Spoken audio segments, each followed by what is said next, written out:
السلام عليكم ورحمة الله وبركاته أعزائي المتابعين. موضوع اليوم فيما يخص تفقد أعشاش طيور الباجي طيور الحب. نبدأ مع الزوج الأول بعد الصلاة على النبي. صلوا على النبي. بسم الله. يلا هذا أول زوج. طبعا إخواني كون الأماكن مرتفعة مش راح أقدر أنزل الأقفاص، ولكن بنظرة يبين إيش داخل العش. أنا بجيب التصوير داخل العش.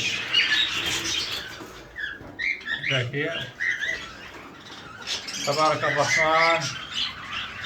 مجموعة فراخ، 4 فراخ. هذا الزوج الأول. تبارك النبي. بسم الله. هذا الزوج الثاني إخواني. بسم الله. تبارك الرحمن. ما شاء الله ما شاء الله. 5 فراخ. تبارك الرحمن. الله يرزق الكل. هذا الزوج الثاني. بسم الله. هذا الزوج اخواني هاي شيء مبين على الباب فرق. بسم الله.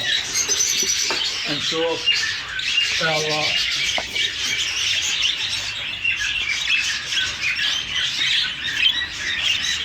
هون في فرخين اخواني. بسم الله. تبارك الرحمن. وهي اخواني في فراخ قريب الفطام. هذا الزوج مع 3 فراخ. هاي الانثى وهي الذكر ومعها 3 فراخ. تبارك الرحمن. هيك صار عندنا 4 ازواج معها فراخ. بسم الله. نشوف الزوج هذا. يا الله. وهذا الزوج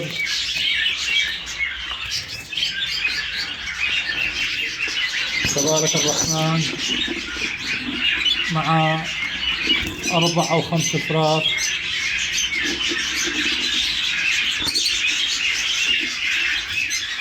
ما شاء الله 5 أزواج.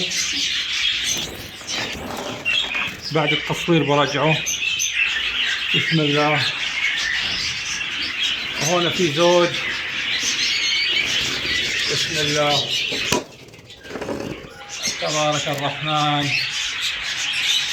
ما شاء الله ما شاء الله. الله يرزق الكل.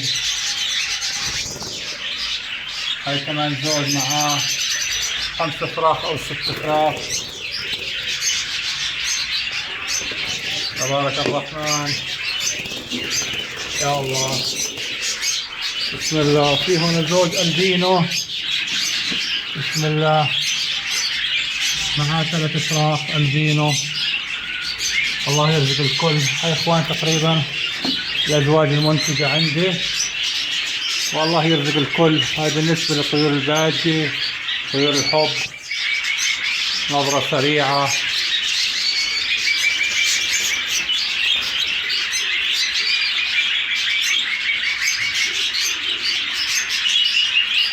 السلام عليكم ورحمة الله وبركاته. في فيديو آخر.